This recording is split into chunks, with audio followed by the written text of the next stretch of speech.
Ele não merecia ser traído por mim. Eu nunca pensei que chegaria o dia em que eu estaria sentado sozinho, mergulhado em sombras, contando esta história. A verdade é que carregar o peso do que fiz, do que traí, é algo que corrói cada pedaço da minha alma, como se tivesse um fogo lento, contínuo, queimando meu coração. Ele não merecia. Nunca.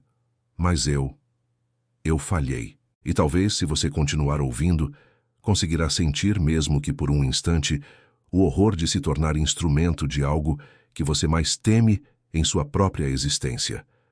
Continue comigo até o fim desta história, para que você realmente compreenda a dor e o conflito que consumiram minha alma.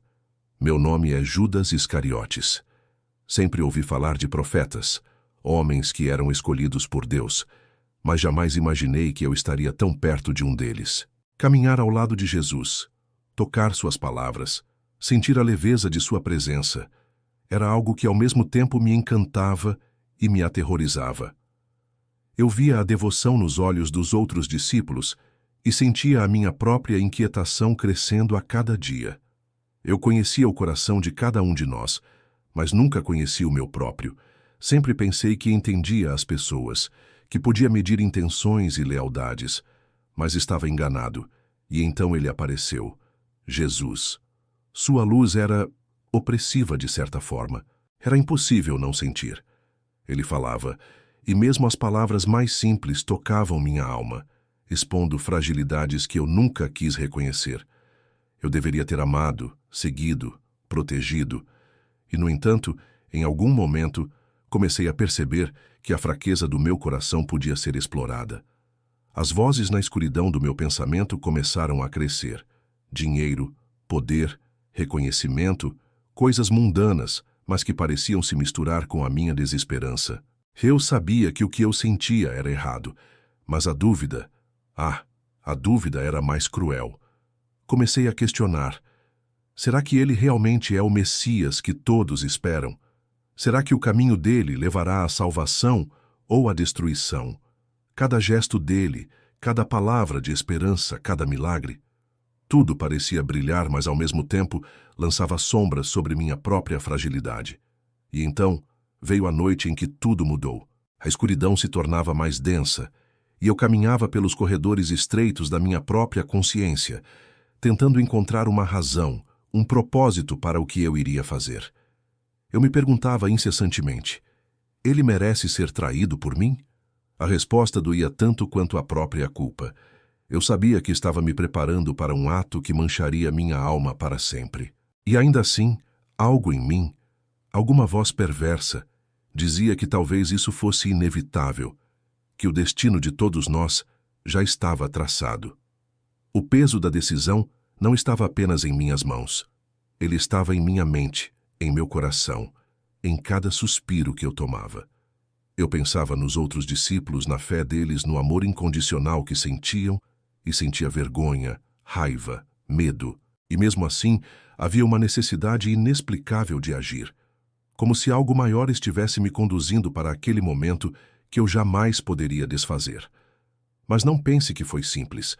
Não pense que houve prazer ou satisfação. Havia apenas uma luta interna, feroz e incessante. A lembrança de seu olhar, tão cheio de bondade e confiança. Cada vez que cruzava minha mente, eu sentia minha alma despedaçar. Como podia eu, Judas Iscariotes, homem comum e falho, quebrar a fé daquele que era puro e perfeito? A dor de antecipar a traição era tão intensa quanto o próprio ato. Ao caminhar com ele nas últimas horas, eu sentia o tempo se esticar, como se cada segundo fosse uma eternidade. Cada palavra dele ecoava em minha mente, me acusando, me lembrando de minha humanidade e de minha falibilidade. Ele falava de amor, de perdão, de salvação, e eu planejava traí-lo. Cada passo em direção àquele ato parecia arrastar minhas pernas para o abismo. Eu sentia minhas mãos suarem, o coração batendo frenético, como se o próprio céu estivesse segurando a respiração, aguardando minha decisão. E mesmo no ápice de minha dúvida, no momento em que o destino parecia me dobrar à sua vontade, havia algo no fundo de meu ser que implorava: não faça isso. Ele não merece. Ele nunca mereceu. Mas eu já estava enredado, e as correntes do medo e da fraqueza me mantinham preso. O que você precisa entender é que não existe traição sem tormento. Não existe escolha sem agonia. Cada pensamento que tive naquela noite, cada decisão que parecia racional, estava mergulhada em escuridão e arrependimento antecipado. Enquanto a lua lançava sua luz pálida sobre os olivais, meu coração se partia em 1000 pedaços. Eu sabia que seria o traidor, que a história se lembraria de mim como aquele que vendeu o Salvador por algumas moedas de prata. Mas havia mais do que isso. Havia a percepção cruel de que, mesmo sabendo o que estava por vir, meu coração humano não poderia suportar a grandeza da divindade diante de mim. Ele não merecia. Eu não merecia. Mas a escolha estava feita. E agora, ao compartilhar isso com você, percebo que a verdadeira punição não está nas moedas, não está na história, não está nas mãos dos homens. Está aqui, dentro de mim, em cada respiração que tomo, em cada sombra que sinto me rodeando. Ele não merecia ser traído por mim. Nunca. E talvez, se você continuar assistindo, consiga sentir pelo menos um pouco da dor de carregar algo que nenhuma redenção pode apagar. Continue comigo até o fim desta história e tente, apenas tente, compreender o peso que uma alma carrega quando falha com o próprio Messias. A caminho da traição. Os dias que antecederam minha escolha foram um turbilhão de emoções, pensamentos e pesadelos acordados. Cada palavra de Jesus, cada gesto de amor para com aqueles que o seguiam, martelava minha consciência e rasgava meu coração. Eu tentava justificar minhas ações, dizendo a mim mesmo que era por um bem maior, que talvez estivesse servindo a um plano que eu não podia compreender. Mas a verdade era que eu estava consumido pelo medo, pela dúvida, pela vaidade e pela fraqueza humana. Lembro-me da noite em que me separei dos outros discípulos, caminhando pelos caminhos estreitos de Jerusalém, minha mente girando em espirais de desesperança. Eu sentia o peso das moedas de prata ainda antes de pegá-las, como se cada metal frio estivesse impregnado com a própria morte de minha alma. Eu pensava em Pedro, em João, em todos aqueles que amavam Jesus sem reservas, e sentia vergonha, mas também uma necessidade insana de agir, como se algo invisível me conduzissem a esse destino inevitável. Jesus continuava suas pregações, falava de amor, de redenção, e eu, Judas, homem falho, me tornava o traidor. Cada sorriso dele me dilacerava por dentro, porque eu sabia que não havia mentira em suas palavras, não havia falsidade em seu olhar. E ainda assim, eu planejava estrategicamente levá-lo à morte, entregá-lo nas mãos daqueles que o buscavam para destruí-lo. Não há sensação mais cruel do que caminhar ao lado de alguém que você ama e respeita, sabendo que sua lealdade é apenas uma máscara temporária para a traição iminente. Durante esses dias minha mente se dividia. Uma parte de mim desejava fugir, desaparecer, talvez gritar a verdade para os outros discípulos e confessar a tragédia antes que acontecesse. Mas a outra parte se alimentava do medo e da vaidade. Você é necessário para que tudo se realize, sussurrava a escuridão dentro de mim. Sem você, nada terá sentido. Sem você, ele não será crucificado e a história não será escrita.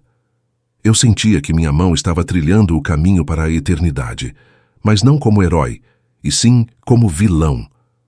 As noites se tornaram insuportáveis. Cada momento de descanso era interrompido por sonhos de acusações, pesadelos onde via o olhar dele, cheio de decepção, penetrando minha alma e me despedaçando por dentro.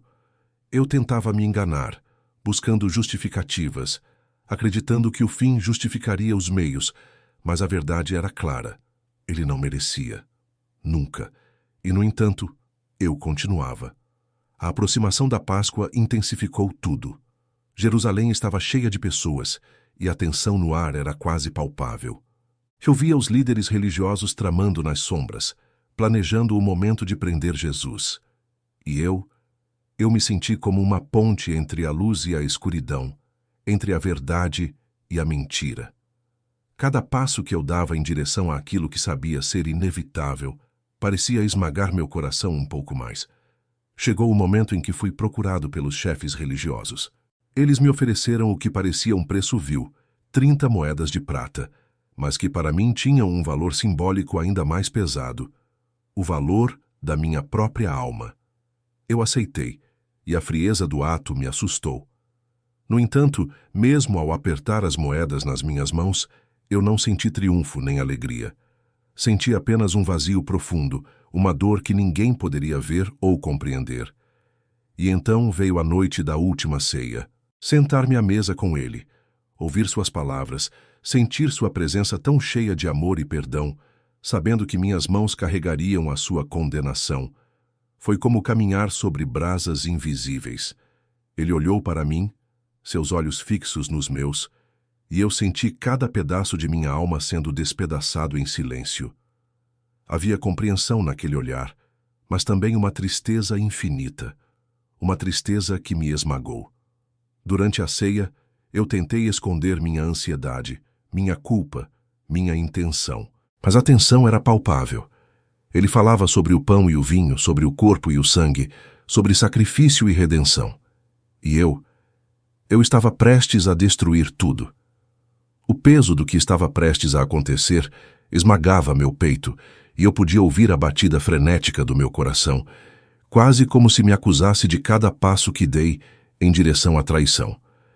Após a ceia, caminhamos para o jardim do Getsêmani. A escuridão da noite refletia a escuridão dentro de mim. Jesus se afastou para orar, e eu fiquei ali observando, tentando encontrar forças para não hesitar, tentando racionalizar o que eu estava prestes a fazer. Cada minuto parecia uma eternidade, e cada respiração me lembrava da enormidade do que estava prestes a realizar. Quando os soldados se aproximaram, eu sabia que era o momento. Meu coração batia descontrolado, minha mente girava em espirais de arrependimento e medo, mas minha mão se estendeu e toquei seu ombro, entregando o beijo que selaria seu destino. Ele olhou para mim, e naquele instante eu vi tudo. Vi amor, compaixão, perdão, e senti a destruição completa de minha própria alma. Ele não merecia, e ainda assim eu o traí. Enquanto ele era levado, os gritos, os passos, o peso da multidão, tudo parecia misturado em um torvelinho de horror e desespero. Eu fiquei ali, imóvel, olhando enquanto minha ação desencadeava a sequência de eventos que levaria à crucificação. Meu coração estava quebrado, minha mente cheia de perguntas sem resposta, minha alma marcada para sempre. Eu sabia naquele instante que não haveria redenção para mim, não como havia para ele. E assim, continuei a caminhar pelas ruas silenciosas, pelo caminho da minha própria condenação, com cada passo um lembrete de que ele não merecia, que minha escolha havia corrompido algo sagrado e que a traição, uma vez consumada, não podia ser desfeita. O peso da traição. Os dias que se seguiram àquela noite foram um inferno silencioso. Eu caminhava pelas ruas de Jerusalém, mas cada passo me afastava mais da humanidade que eu ainda carregava dentro de mim. Cada rosto que via, cada som da cidade, parecia me lembrar da minha falha, do beijo que selou o destino do Mestre, do ato que corrompeu para sempre minha alma. Eu não era mais Judas Iscariotes, eu era apenas o traidor, o homem que entregou o Salvador, o homem que havia falhado com o maior amor que já conhecera. A notícia da prisão e do julgamento de Jesus se espalhou rapidamente. Pessoas que antes o aplaudiam, agora se viravam contra ele, instigadas pelo medo, pela ignorância, pela manipulação de líderes que buscavam poder. E eu assistia de longe, incapaz de interferir, incapaz de desfazer o que havia feito. Cada acusação, cada insulto, cada golpe desferido sobre ele cortava minha mente e meu coração em pedaços. Eu sentia, com uma clareza aterradora, que a dor dele era minha própria dor refletida. E mesmo assim, não havia volta. Não havia redenção. Quando ele carregou a cruz e o som dos passos ecoava pelas ruas até o Gólgota, eu queria gritar, correr, me lançar em seus braços implorando perdão. Mas meu corpo estava preso à própria vergonha, meus pés colados ao chão da condenação. Eu sabia que cada gota de sangue derramada, cada açoite, cada prego cravado em suas mãos e pés era um lembrete de que minha traição havia desencadeado aquilo. Ele não merecia. Nunca. O céu parecia silencioso, ou talvez fossem apenas meus ouvidos, impossibilitados de ouvir qualquer esperança. Eu via a multidão, via o sofrimento, e me perguntava se alguém entendia, se alguém sabia que eu carregava essa culpa junto comigo. O grito dele na cruz, pedindo perdão para aqueles que o crucificaram, ecoou em minha mente como uma sentença eterna. Como alguém poderia perdoar a todos, menos a si mesmo? Eu tentei buscar consolo, mas não havia nada que pudesse apagar o ato cometido. A morte dele foi o golpe final. Eu assisti impotente, enquanto a vida que eu deveria proteger se esvaía diante de meus olhos.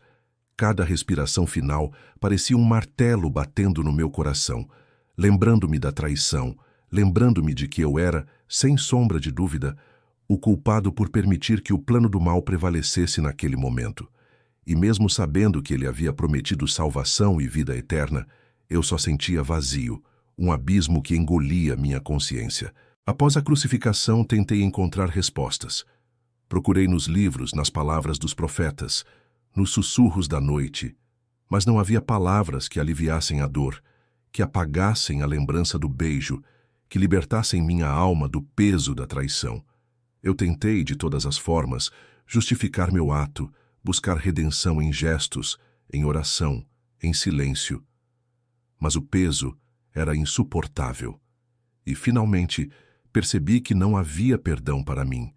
Ele talvez pudesse perdoar, mas eu não podia perdoar a mim mesmo. A lembrança daquelas 30 moedas de prata queimava minhas mãos mesmo quando não as segurava. Elas eram símbolos de minha covardia, de minha fraqueza, de minha incapacidade de agir com amor e coragem. Eu não fui comprado pelo dinheiro. Fui consumido pela escuridão dentro de mim. E enquanto os outros encontravam consolo na fé, eu só encontrava tormento. Cada sombra, cada noite sem dormir, cada silêncio, era um lembrete de que eu havia traído a luz. Com o passar do tempo, percebi que a história se lembraria de mim apenas como o traidor. Meu nome seria associado à perfídia, à deslealdade, à queda moral. E, de fato, ele se lembra de mim. Mas não com misericórdia. Eu carregarei essa lembrança até o fim de meus dias. Até que a própria terra me consuma, meu coração continuará a sangrar pela ação que cometi, pela dor que causei, pela injustiça que perpetrei. Ainda assim, apesar do arrependimento e da culpa esmagadora, há momentos em que posso sentir uma tênue centelha de compaixão. Ele, o mestre, continuava sendo o exemplo do amor mais puro e do perdão verdadeiro. E é nessa contradição que vivo, sabendo que ele poderia amar mesmo após minha traição e eu jamais poderei me amar da mesma forma. E agora, ao compartilhar isso com você, sinto novamente o peso da minha escolha. Espero que ao ouvir minhas confissões, você compreenda o quão tênue é a linha entre a fraqueza humana e a grandeza divina. Que perceba que o amor verdadeiro não pode ser destruído por medo, inveja ou dúvida, mas que nós, homens falhos, podemos arruinar nossas vidas com um único ato. Ele não merecia ser traído por mim. Nunca. Se você chegou até aqui, continue refletindo sobre essa história. E se quer acompanhar mais relatos intensos e profundas confissões bíblicas como esta, inscreva-se no canal, curta este vídeo e ative o sininho para não perder nenhum conteúdo. Pois a história da humanidade está cheia de escolhas, arrependimentos e momentos que definem o destino. E entender isso é entender a nós mesmos.